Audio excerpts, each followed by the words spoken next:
Ma'am parts of স্পিচে noun and pronoun কি parts of স্পিচের মধ্যে পড়ে? রিলেট করতে পারছি না ঠিকমতো। Of course, grammar, English grammar এর বেসিকটা হচ্ছে পার্টস অফ স্পিচ। তোমার যদি পার্টস অফ স্পিচ তুমি যদি দক্ষ হও, writing, listening, reading, even speaking is just a piece of cake.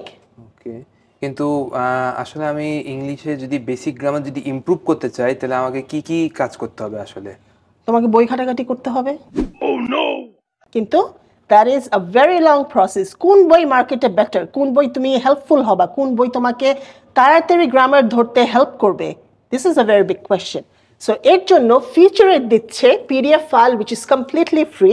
এই পিডিএফ ফাইলটা ডাউনলোড করে আপনারা বেসিক গ্রামার শিখতে পারবেন, যেটা almost all parts of speech cover করবে। Only 15 days এর একটা package. If you solve the exercise, you will be good at grammar. Plus point হচ্ছে প্রত্যেকটা স্টুডেন্টকে ইন্ডিভিজুয়ালি ফিডব্যাক দেওয়া হবে যেই পার্টস অফ স্পিচে if you are stuck, if you are facing problem, then our experience teacher will make you understand one-to-one way. So do not waste your time. If you want to learn your grammar very quickly in a short span of time, contact Featurate Facebook page. Thank you.